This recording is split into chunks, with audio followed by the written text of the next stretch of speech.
For this video, I decided to ask some of the YouTube mates I respect the most to reveal the biggest editing mistakes they see small YouTubers making that are costing you views. Starting with Rob from vidIQ, and when I talked to him, he pointed out something critical, and it all has to do with your hook, which is jargon for the first 30 seconds of the video. YouTube even has an analytic for this to show you the percentage drop off of people in that first 30 seconds. So it is clearly very important. I know as a creator myself that you have a finite amount of time when it comes to editing, but what I would encourage you to do is front load your editing efforts into the beginning of the video. So what exactly does front loading your video editing efforts mean? Well, let's say that on average you can commit about 5 hours of your week to editing a YouTube video, and your goal is to post one YouTube video a week, meaning you can afford to spend 5 hours editing each video you post. So let's say their videos tend to be about 5 minutes, they have 5 hours of editing time, so they're going to spend about 1 hour editing each minute of video footage. But when you think about it, the majority of your viewers are all watching at the beginning of your video. So for the example I've just mentioned, instead of spending 1 hour editing each minute of footage in your 5-minute video, you should spend 2.5 hours intensely editing the first 1 minute of your video, and then spend your remaining 2.5 hours editing the remaining 4 hours of video. I often spend hours on those first 10 to 15 seconds of my videos. But after hearing this advice, a lot of creators accidentally end up making their videos worse. And then they throw their laptop out the window in frustration, which then hits and kills a random pedestrian, and then they're imprisoned for manslaughter and live the rest of their days behind bars. So if you don't want to spend your days in prison, you need to realize that there's a big difference between front-loading your video editing efforts and just dumping 3 terabytes of dank memes into the first 30 seconds of your video. My friend Nate, who is famous for his video editing, says one of the biggest editing mistakes small creators make is over-editing. So it's a very common misconception amongst YouTubers that more editing equals a better video, which is simply not the case. Most people, they get overwhelmed essentially. Even the younger audiences get overwhelmed with more and more editing. Honestly, editing should always be a supplement to your video, not the star of the show.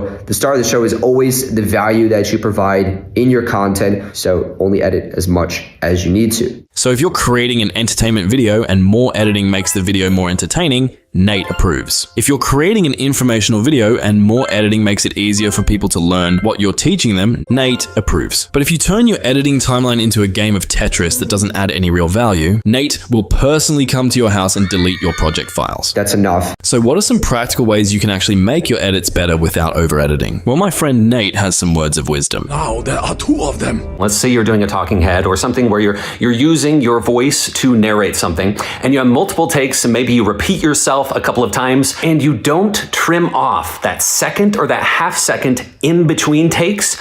It just grates on me. It's awful because it comes across as really awkward. So for example, if I come to my video editing software and import this raw footage from a previous video I created, as you can see in my waveforms here, I stop and start talking relatively frequently because I can barely string a sentence together. I know the cat's out of the bag. So what happens is often my editors, or more recently it's been AI, but we'll talk more about that in another video, cut out all of the silences and stitch the video together to trick you into thinking I can actually speak extemporaneously. But the mistake a lot of small YouTubers make, if we zoom in on these clips here, you can see that at the end of this clip on the left-hand side, our waveform goes down as I say my last word, then there's a little pause, and then my waveform goes up when we transition into the next clip. Now that little pause, even though it's just a tiny bit of silence, breaks the flow of the video and it makes it feel unnatural and awkward. Here's what it sounds like. And I know this is the part where I should be a good YouTuber and draw out the whole video so that you only find out what that actual mistake is right at the end.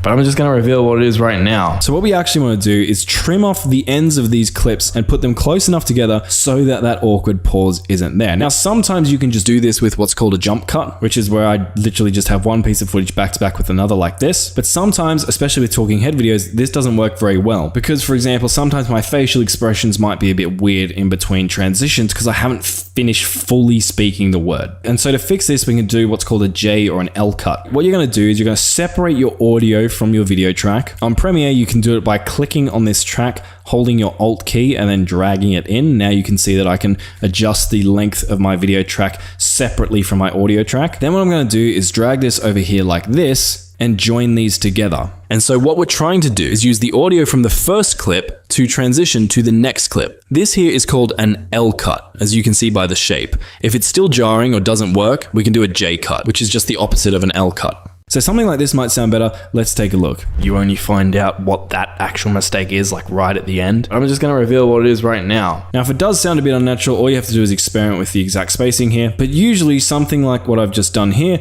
works pretty well. But before you go adding a bunch of effects and pattern interrupts to your video, you need to be careful because it's very easy to get this wrong. And a place so many people get this wrong is your sound design. And my friend Ed has noticed a lot of creators making this mistake. So in nature, a whoosh sound, for example, will never sound the same each time. So what people tend to do is they have one sound effect, like a whoosh, and they use it to work with movement, and they use the same one, and to the viewer, something just feels a bit off. So you only need 3, it could be like a whoosh. It would make such a difference just alternating them. I think I'm going to use Ed's whoosh sound effects for the rest of this video. Now, as Ed mentioned, a lot of pro sound effects packs will come with multiple variations of the same sound effect. But if you don't have that luxury, you're in luck. To save you the pain of searching for sound effects, I'm going to give you my 200 sound effects pack for free. Normally it's $35, but if you go to the link in the description of this video, you'll hit a page that looks like this. And all you have to do is enter your email address, and I'll send you access to my 200 sound effects pack for free. The next thing I'd say is when people use the wrong music for the tone. So if you are in a part of your video that is supposed to be exciting and you're using a track that's kind of slow. This is the most expensive firework in the entire world, and it cost me over $160,000. Feels disjointed for the viewer.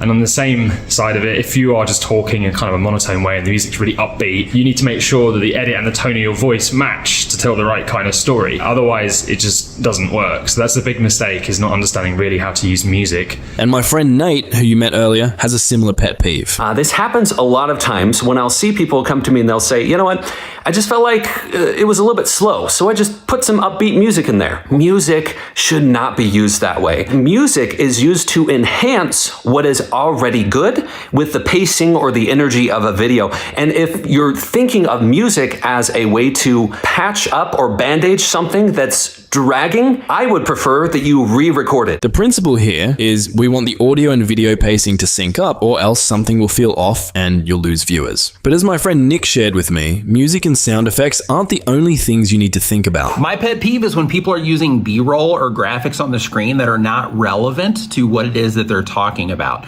There's nothing worse than watching a video and having a bunch of things showing up on the screen that are not related to what the content creator is sharing or showing, because it makes everything confusing and kind of leaves you thinking, like, does that even, like, what are they? If you're doing it, stop it. Get some help. And speaking of things that really bug me and kill your views, my mate Robert hit on something which, if I catch you doing it after this video, I will personally fly to your house and do this to your computer.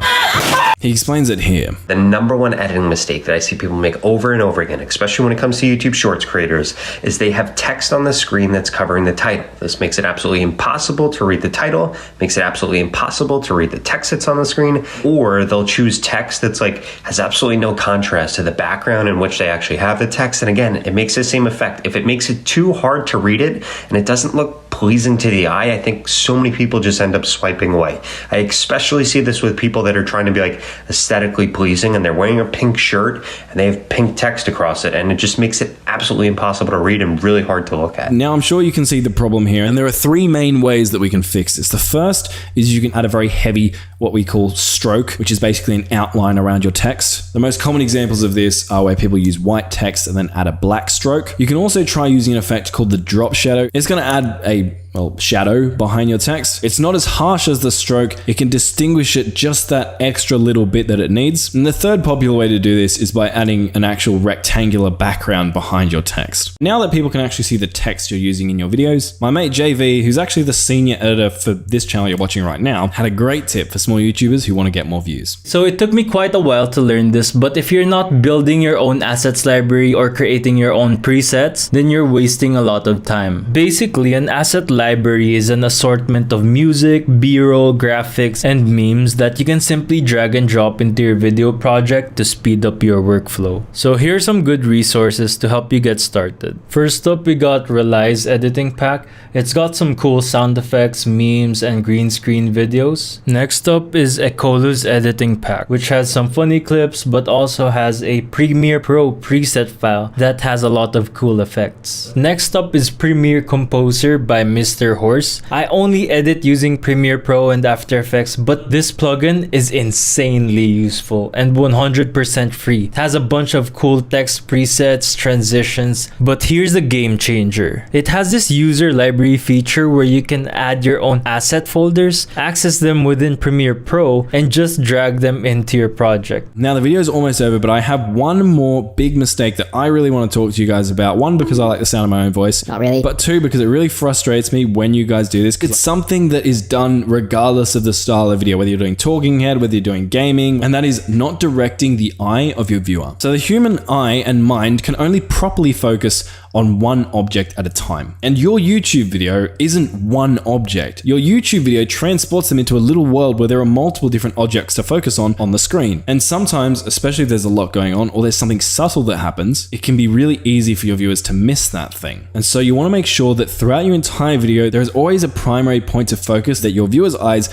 are being clearly drawn to. So you might notice, for example, in this video, whenever I talk about something specific, like a small setting you need to click on, I might pop that setting out. I might indicate that setting with an arrow or a circle. And when I say I, my editor will actually do this, so I can't take the credit, but you get the idea. And this isn't just applicable to tutorial videos like mine. Even a random IRL funny moments video like this one. We can see the funny moment happens, but if you weren't paying close attention to the clip, you might have missed it because it was quite small and hard to see. So instead of just playing this clip in their compilation, what I would actually encourage these YouTubers to do would be to zoom in or to indicate the dog, so that all of the viewers' minds are directed to the exact thing they should be paying attention to, and everyone is following along with the story. And if you can just get all of the things we talked about in this video right, by the way, massive thanks to everyone here for sharing their insights. They're all legends in their own right. I'll link their channels below. If you can just master these things, your videos will get so much better, your retention will go up, and that's going to lead to you getting more views. But that leads us to a big concern a lot of people have when it comes to video editing on YouTube, and that is time. Video editing is quite time intensive. If you want to create a good video, you have to spend a lot of time editing that video, and not all of us have the luxury of being full-time YouTubers. So if time is something you struggle with,